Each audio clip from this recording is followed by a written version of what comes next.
So here's my personal list of the top 10 best strings of all time.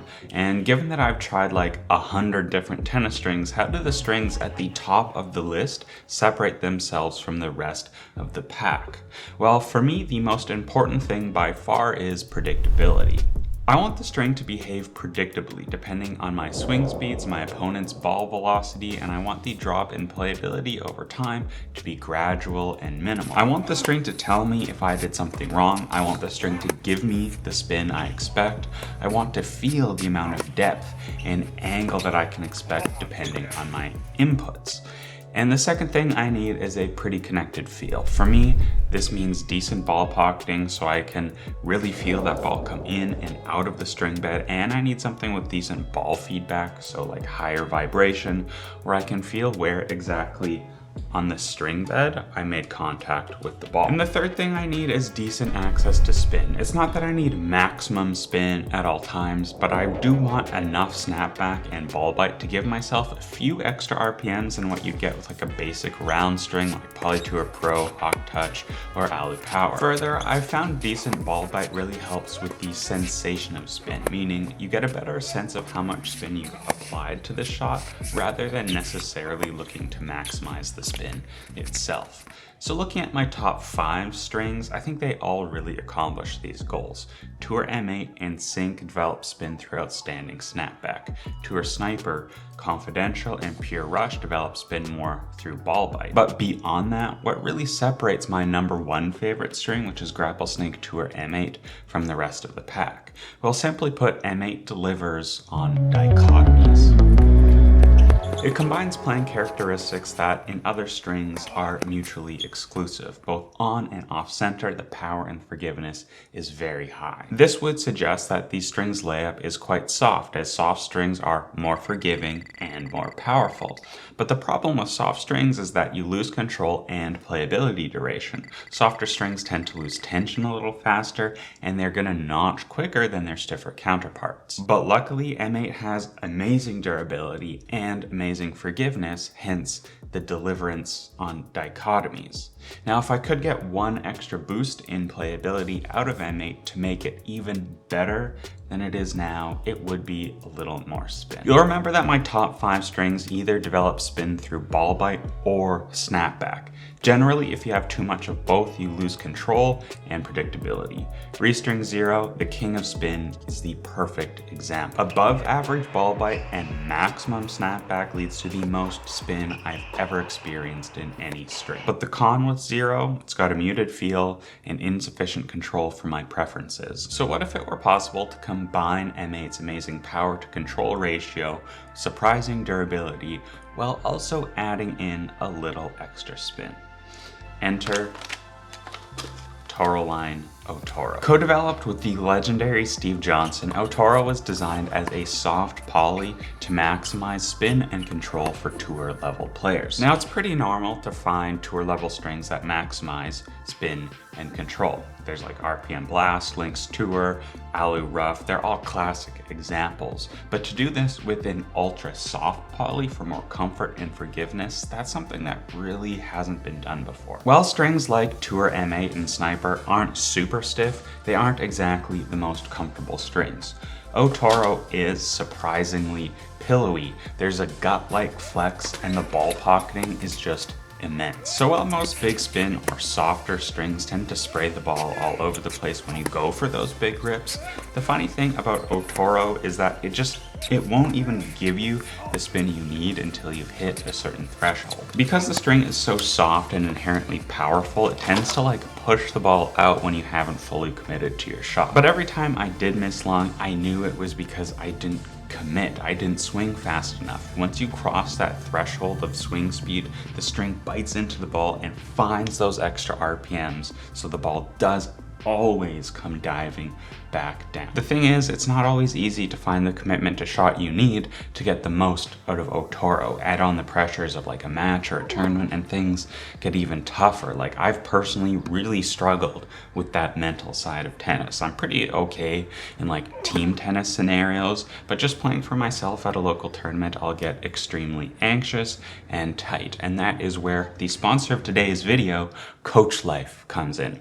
Coach Life is a tennis education platform featuring the childhood and developmental coaches of top pros like Andy Roddick, Iya Swiatek, and Maria Sharapova. I've personally really been enjoying the sports psychology courses curated by Dr. Anthony Ross of Mentally Tough Tennis. This will help you play better over the course of a match. Specifically, I've really connected with his concept of pursuit versus avoidance on court, especially under pressure. Like I can be a bit of an avoider. I avoid errors by pushing. I avoid the fear of losing by not fighting my hardest, and worst of all, I avoid all the negative outcomes of playing a tournament and competition by rarely even signing up.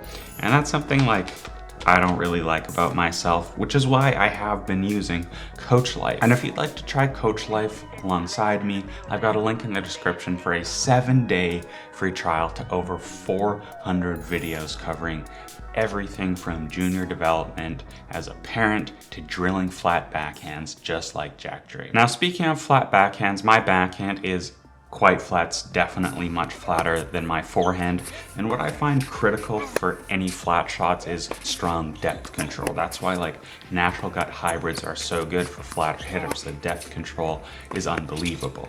O-Toro delivers outstanding depth control, especially for such a spin-oriented string. I could really trust the string just driving my flatter backhand and finding that kind of 3/4 court depth cross court that hurts a lot of players. Usually with these big spin strings like O-Toro, I find you have to kind of top spin every single shot to maximize your performance, but I haven't found that. I actually found if you're consistent with your spin production, meaning you're applying a similar amount every time, O-Toro is tremendously predictable. Where O-Toro becomes a little more temperamental is when your inputs aren't quite as consistent. Now, my swing speed on my backhand is a lot more consistent, but my forehand side is a little more up and down. Flattening out shots completely, like for big put away drives, is just totally fine as long as I committed and hit out on the shot. Looping up defensive balls to buy myself time, also totally fine. It was those medium balls where you're not really sure if it's time to like step in and attack, or you just want to stay neutral, high and heavy, where Toroline O-Toro wouldn't quite bite the way I was hoping it would. And honestly, I don't mind that much. Like, it's not the best, obviously, but I can definitely accept when a string punishes you for being a baby and wimping out. In fact, I actually gotta like this as a reminder to commit to my shot selection. I would way rather a string punish me for indecision than skyrocket a ball because it caught an edge on an aggressive shot, which is something that happens with crazy shaped strings, something like Wise Cannon Ultra Cable or True Pro Firewire. So the feel of O-Toro is quite appealing to me. Things are definitely pretty muted here, but they're still more connected than what you'd find with like Wasabi or Zero. This retail green version feels quite a bit softer than this black prototype that I've had the pleasure of testing, and I must say, I do prefer this black version. I've also got a couple other colors on the way, like teal and orange, which I always really appreciate, just like messing around with samples and other colors.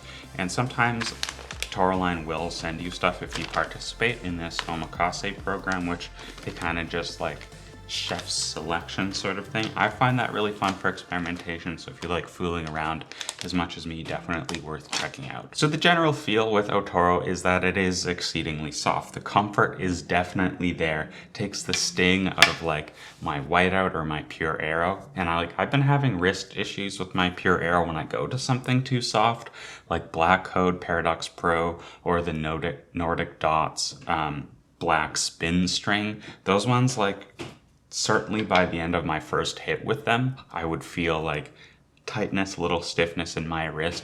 Nothing that kept me off the court, but something that I knew would get worse with continual use. O-Toro never had any comfort issues, and it's definitely, without a doubt, my most comfortable string in the top 5 on my list there. And in softer frames like this VCore 95, things become super elastic. You can really feel not only the string bed kind of stretch back, but also the flex of the racket kind of catapulting the ball through.